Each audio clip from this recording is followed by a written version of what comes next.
Everyone, welcome to our channel. माझं नाव आहे फरहीन शेख आणि आज मी तुमचा हिस्ट्रीचा जो 7 नंबरचा चॅप्टर आहे खेळ आणि इतिहास तो घेऊन आलेले आहे. तर या चॅप्टर मध्ये काय काय आहे ते आपण आधी पाहूयात आणि आमच्या चॅनलवर तुमचं स्वागत आहे. पहा, तर आमचं हे चॅनल आहे इझी लर्निंग ॲप. यावर तुम्ही काही नोट्स वगैरे पाहिजे असतील फ्री मटेरियल मध्ये जाऊन ते तुम्ही डाउनलोड करू शकता. खेळ आणि इतिहास हा जो धडा आहे याच्यामध्ये आपल्याला खेळाचं महत्त्व, खेळांचे प्रकार, खेळाचं आंतरराष्ट्रीयकरण कसं झालं, खेळांचे साहित्य आणि खेळणी किंवा खेळणी जी आहेत, खेळणी आणि इतिहास, खेळ संबंधित साहित्य व चित्रपट आणि खेळ आणि व्यावसायिक संधी, एवढे असे आपल्याला पॉइंट डिस्कस या चॅप्टर मध्ये करायचं आहे. आता खेळ आणि प्राचीन भारतीय साहित्य, यामध्ये प्राचीन भारतीय साहित्यात खेळांचे अनेक उल्लेख आढळलेले आहेत, जे खेळांची परंपरा किती जुनी आहे हे आपल्याला त्यातून दर्शवतात. तर महाकाव्यामधील जर उल्लेख आपण पाहिला तर रामायण आणि महाभारत या महाकाव्यामध्ये द्वित म्हणजे कुस्ती किंवा म्हणजे द्वित म्हणजे फाशांचा खेळ आपण म्हणू, किंवा कुस्ती, रथांचा आणि घोड्यांच्या शर्यती किंवा बुद्धिबळ याचा उल्लेख हा त्यामध्ये दिसेल. आता नैसर्गिक प्रवृत्ती म्हणजे खेळणे ही माणसाची नैसर्गिक प्रवृत्ती आहे, म्हणूनच खेळांचा इतिहास हा मानवा इतकाच जुना आहे असं मानलं जातं. आता शिकार करत होते पहा आधी लोक, तर मानवाच्या प्रारंभाच्या काळात शिकार करणं केवळ उदरनिर्वाहाचं साधन नव्हतं, तर तो एक खेळ आणि मनोरंजनाचा भाग हा होता. पहा, जैन आणि बौद्ध साहित्यामध्ये या साहित्यातही विविध खेळांचे आणि शारीरिक व्यायामांचा उल्लेख आपल्याला आढळतो. आता जर आपण पाहिलं प्रमुख क्रीडा संस्था आणि प्रशिक्षण केंद्र जर आपण पाहिलं तर महाराष्ट्रात आणि भारतात खेळांच्या विकासासाठी एक ट्रेनिंग दिलं जातं किंवा प्रशिक्षणासाठी अशा नामवंत संस्था काही आहेत. तर प्रसिद्ध कुस्ती आणि पारंपरिक म्हणजे खेळासाठीचे केंद्र जर आपण पाहिलं, वडोदरा गुजरात येथे प्रसिद्ध पैलवान जुम्मादादा आणि माणिकराव यांच्या व्यायामशाळा आहेत. कोल्हापूर येथे खासबाग आणि मोतीबाग तालीम हे कुस्तीसाठी फेमस आहे. आणि अमरावतीमध्ये म्हणजे हनुमान व्यायाम प्रसारक मंडळ म्हणजे HVPM हे एक प्रसिद्ध असं आहे. आता आधुनिक अजून त्याच्यानंतर जे आधुनिक संकुल बनलेले आहेत ते पतियाळा इथे आहे, ते क्रीडा विद्यापीठ. ओके, नंतर गांधीनगर गुजरात येथे स्वर्णम गुजरात स्पोर्ट्स विद्यापीठ, पुणे बालेवाडी येथे शिवछत्रपती क्रीडा संकुल येथे विविध खेळांच्या प्रशिक्षणाची अत्याधुनिक अशी सोय केलेली आहे. पहा, आता खेळ आणि ग्रीक संस्कृतीमध्ये जर आपण पाहिलं तर याचं प्राचीन नातं जर पाहिलं तर खेळ आणि ग्रीक ते लोकांचे नाते खूप जुने आहे. त्याच्यामध्ये खेळांना नियमित आणि सुसंघटित म्हणजे स्वरूप असं ग्रीक लोकांनी दिलेलं आहे, की एक त्यांना वेगळा घटक किंवा खेळाला एक सुसंघटित असं एक स्वरूप ग्रीक लोकांनी दिलेलं आहे. मग सुरू केलेले खेळ आधी कोणते होते तर धावणे होतं पहा, थाळीफेक होतं, रथ होणं किंवा रथांच्या घोड्यांच्या शर्यती. ओके, हे सगळं येईल. आता कुस्ती आणि मुष्टियुद्ध म्हणजे बॉक्सिंग यांसारख्या खेळांचे सामने खरं तर ग्रीक लोकांनी चालू केलेले आहे. आता ऑलिम्पिकची सुरुवात कधी झाली तर प्राचीन ऑलिम्पिक स्पर्धा हे ग्रीसच्या ऑलिम्पिया या शहरात आयोजित केली गेली. ओके, तर या स्पर्धेत सहभागी होणं किंवा विजय मिळवणं हे खूप अत्यंत मानाचं समजलं जातं. पहा, आता एक प्रश्न आहे, मनोरंजन व शारीरिक व्यायाम यासाठी केली जाणारी कोणती कृती म्हणजे तर खेळ, शिकार, नाटक की पर्यटन यातून कोणती कृती केली म्हणजे ते हे आहे असं सांगितलं आहे. तर त्याचा आन्सर कमेंटमध्ये करा. आता आपण खेळाचं महत्त्व पाहू. मनोरंजन आणि शारीरिक व्यायाम ही एक खेळाची मुख्य उद्दिष्ट आहे. एक एंटरटेनमेंट पण होतं आणि शरीराचा एक व्यायाम पण होतो. तर खेळामुळे जिद्द, चिकाटी आणि खेळाडू वृत्ती हे विकसित होते. पहा, मग मानसिक फायदे म्हणजे तणाव आपलं दूर होतो, नैराश्य हे दूर होतं, हे एक फायदा आहे. आणि सामाजिक फायदे म्हणजे सांघिक खेळामुळे ओके सहकार्य आणि संघभावना वाढीस लागते. सांघिक म्हणजे ग्रुपमध्ये जेव्हा आपण खेळतो तर एकमेकांना मदत करण्याची अशी एक भावना वाढीस लागते. आता खेळाचे प्रकार जर आपण पाहिले तर खेळाचे प्रकार 2 आहेत. कोणते कोणते 2 प्रकार? बैठे खेळ आणि मैदानी खेळ. तर बैठे खेळ म्हणजे एका जागी बसून खेळले जाणारे खेळ. मग ते कोणते आहेत? बुद्धिबळ, कॅरम, पत्ते, सोंगट्या आणि व्यापार हे बसून खेळ खेळतो. किंवा आपण इंडोर गेम म्हणू, कौटुंबिक म्हणजे घरगुती खेळ असं म्हणता येईल. प्रामुख्याने हे घरात मुला मुलींच्या करमणुकीचे जे खेळ, भातुकली आहे, सागरगोटे आहे, काचपाणी आहे. ओके, हे सगळे बैठे खेळ झाले. मैदानी खेळ मध्ये देशी आणि विदेशी असे 2 प्रकार आहेत. तर भारतीय संस्कृतीतील पारंपरिक खेळ आहे मैदानी खेळ. तर त्यामध्ये लंगडी, कबड्डी, खो खो, आटपाट्या आपण म्हणू, विटी दांडी म्हणू, हे देशी खेळ झाले. मैदानी खेळमध्ये 2 प्रकार पडतात, देशी आणि विदेशी. तर देशी खेळमध्ये लंगडी, कबड्डी, खो खो, म्हणजे आटापाट्या आणि विटी दांडू. विदेशी खेळमध्ये आंतरराष्ट्रीय स्तरावर खेळले जाणार म्हणजे जे बॅडमिंटन आहे, टेनिस आहे, हॉकी आहे, फुटबॉल आहे, गोल्फ वगैरे असे. त्याला आपण आउटडोअर गेम पण म्हणतो, जे मैदानी खेळ आहेत. आणि यामध्ये वैशिष्ट्य म्हणजे हे आंतरराष्ट्रीय स्तरावर खेळलं जातं आणि आर्थिक शारीरिक क्षमता आणि धाडसाचा हा खेळ आहे पहा. तर म्हणजे आईस हॉकी आहे, स्केटिंग आहे, गिर्यारोहण आहे, रॉक क्लाइम्बिंग आहे.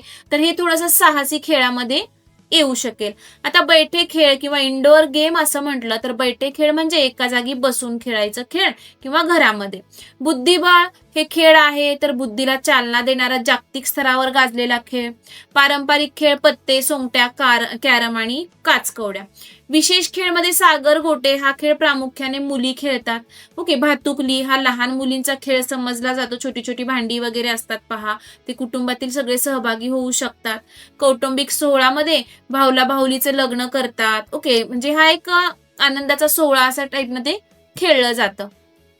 आता माहिती आहे का तुम्हाला यामध्ये झाशीची राणी लक्ष्मीबाई आणि खेळ इतिहासासमोरील म्हणजे खेळ इतिहासातील या थोर व्यक्तींच्या जीवनात खेळांना किती महत्व होतं आपण पाहू.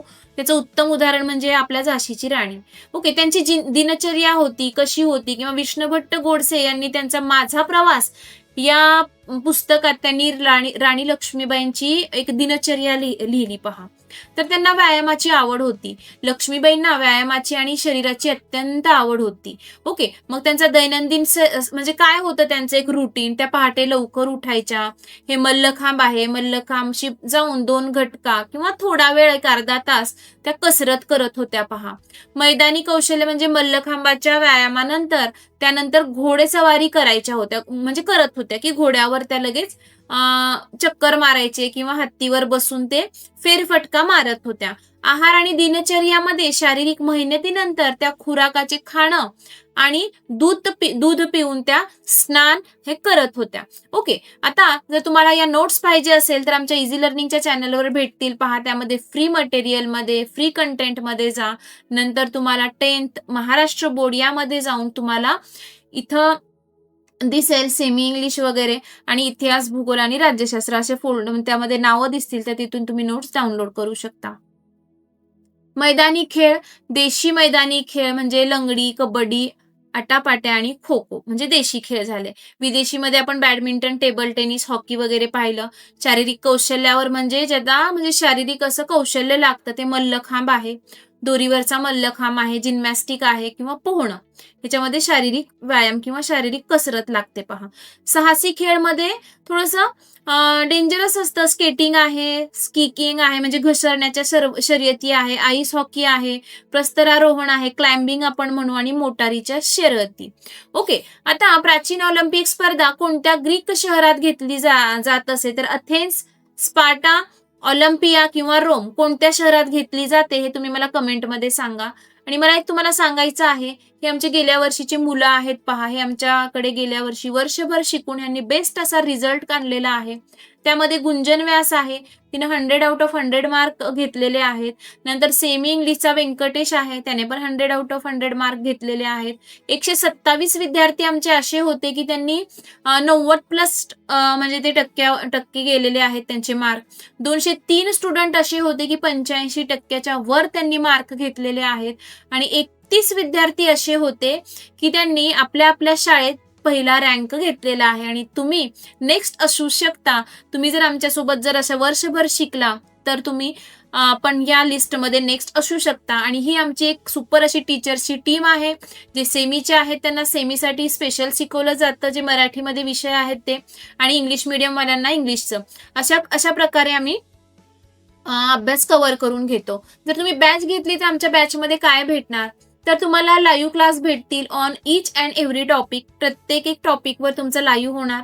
कम्प्लीट सिलेबस केला जातो. पूर्ण वर्षभर तुमचा सिलेबस कम्प्लीट होतो आणि तुम्हाला मोबाईल, पीसी, टॅबलेट किंवा दोन्ही किंवा iOS असं ऍक्सेस दिलं जातं की तुम्ही कोणत्या पण ह्याच्यावरून आमचे लाईव्ह क्लास अटेंड करू शकता.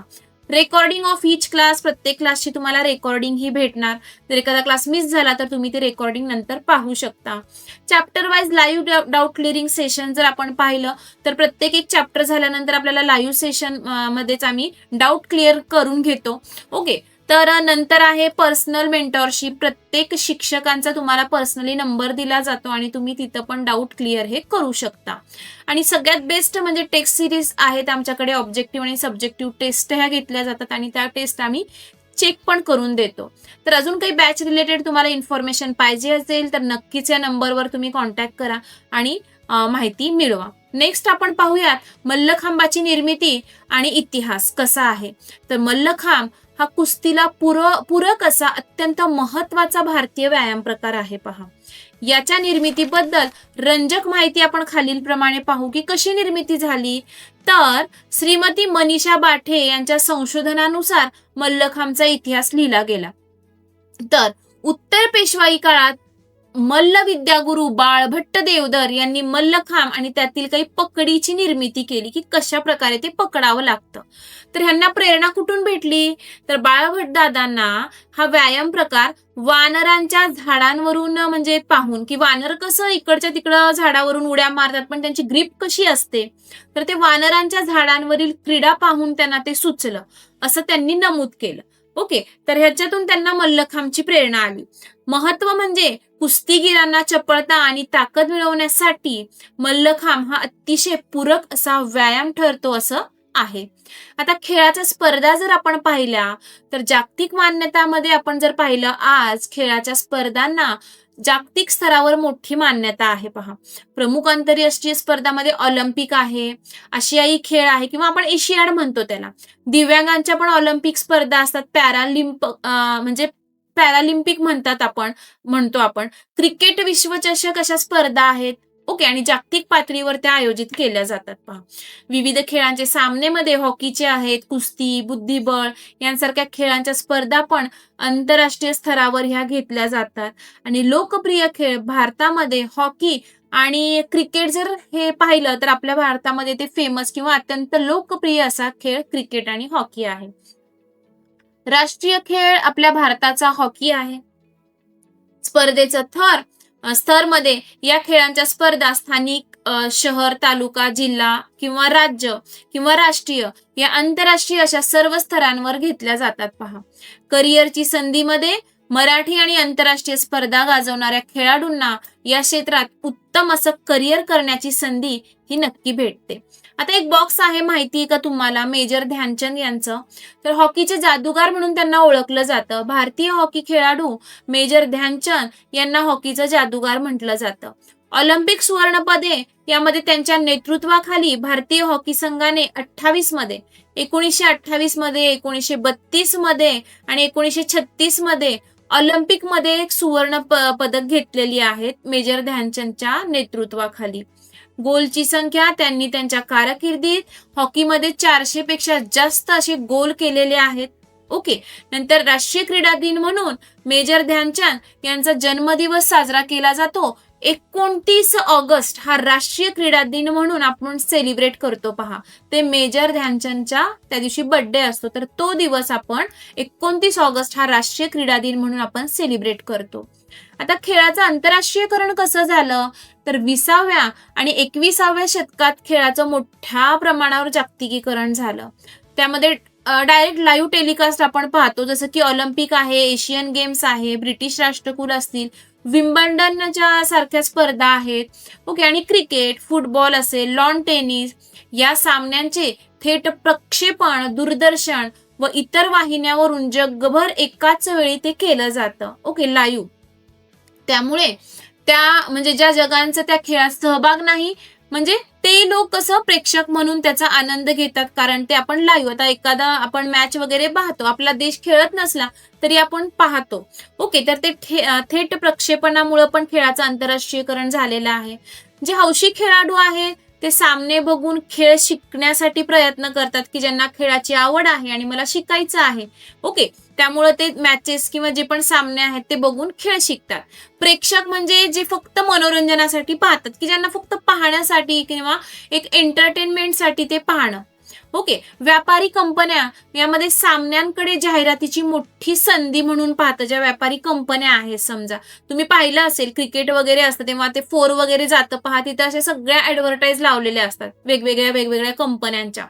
तर सामन्याकडं किंवा जाहिरातीची मोठी संधी म्हणून ते सामन्याकडे पाहतात आणि त्यामध्ये मोठ्या प्रमाणात गुंतवणूक करतात, की त्यांची एक ऍडव्हर्टाईज होते, कारण लोक भरपूर पाहणारे असतात. तज्ज्ञांची भूमिका यामध्ये जर आपण पाहिलं तर प्रेक्षकांना सामने अधिक चांगल्या प्रकारे समजून सांगण्यासाठी एक रिटायर खेळाडू म्हणजे निवृत्त खेळाडू जे कॉमेंट्री करतो पहा, समालोचक करणारा एक खेळाडू पाहिजे असतो, तर त्याच्यामध्ये पण एक चांगली संधी अशी भेटू शकते.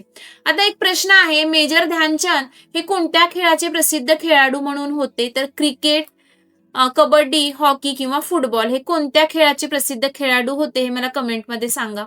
आता 7.4 जर आपण डिस्कस केलं, खेळाचं साहित्य आणि खेळणी, तर नेमकं खेळणी म्हणजे काय?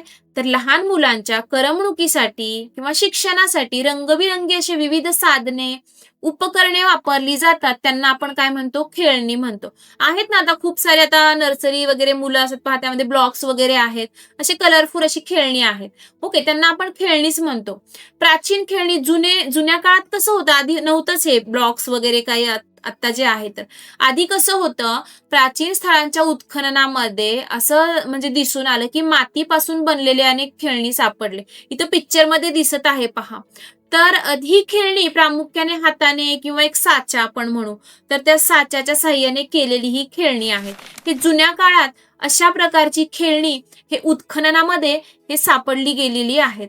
आता त्यामध्ये प्राचीन भारतीय साहित्यात बाहुल्यांचा अधिक म्हणजे बाहुल्या वगैरे असं अधिक दिसत असतील किंवा त्याचा उल्लेख जास्त आहे पहा. त्यामध्ये मुच्छकटिक म्हणजे महाकवी शूद्रकाचा एक प्रसिद्ध नाटक आहे मुच्छकटिक. ओके, तर मुच्छकटिक म्हणजे मातीची गाडी. यावरून प्राचीन काळी मातीचे खेळणी किती फेमस होते हे आपल्याला कळेल.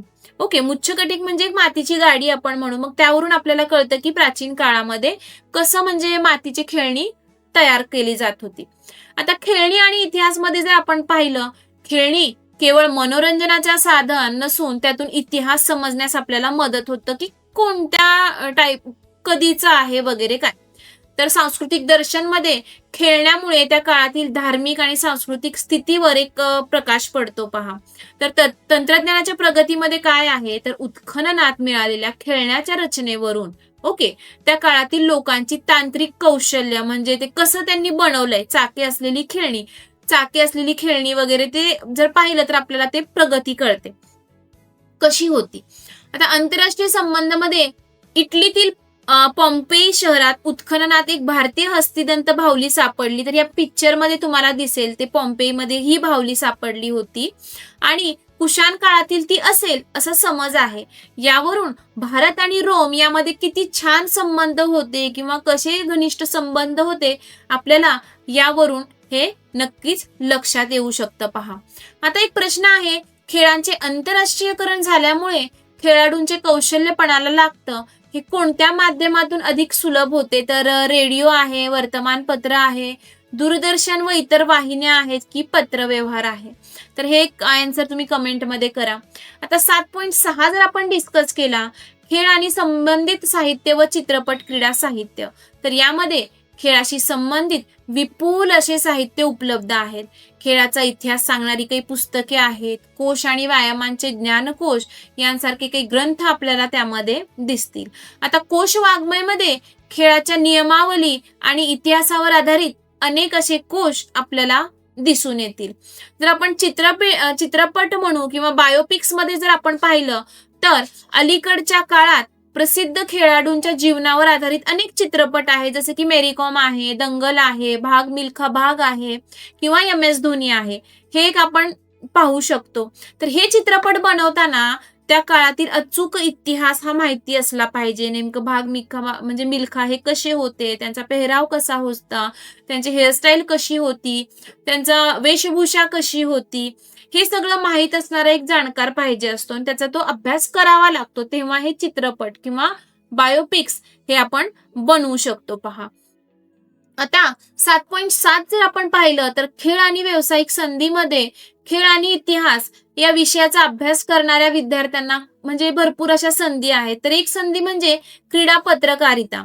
तर वर्तमानपत्रे असतील, नियतकालिके असतील आणि डिजिटल मीडियासाठी एक क्रीडा वार्तांकन पाहिजे की म्हणजे न्यूज देणारा, क्रीडाच्या रिलेटेड किंवा खेळा रिलेटेड न्यूज देणारा असा पाहिजे. तर ती एक क्रीडा पत्रकारिता म्हणून पण तुम्ही जॉबची संधी असू शकते.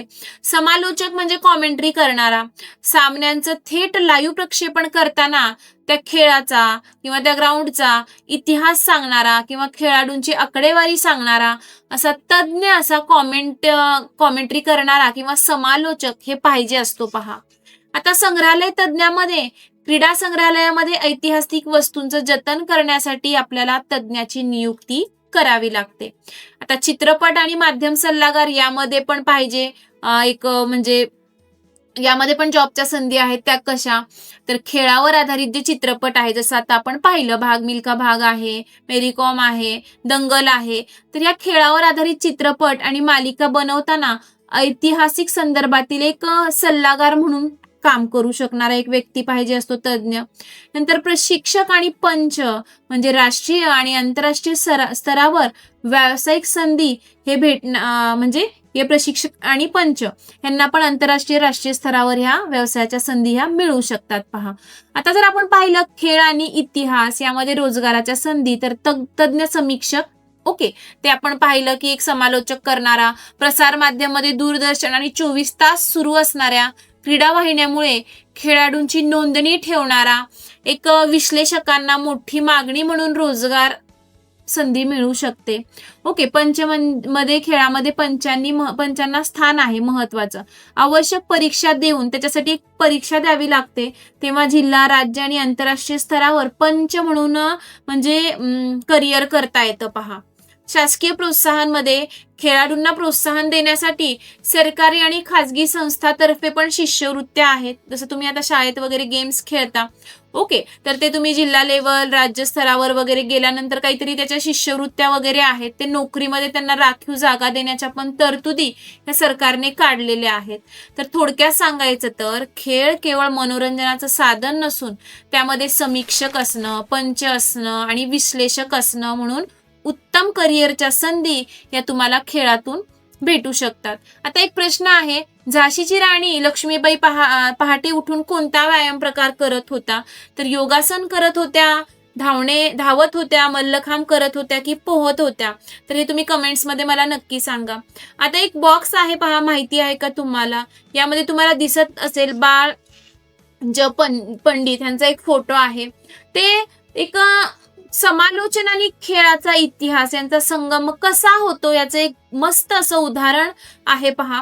तर मराठी समालोचनाचे जनक म्हणून यांना मानलं जातं. ते मराठीमध्ये कॉमेंट्री करत होते म्हणून त्यांना मराठी समालोचनाचे जनक म्हणतात.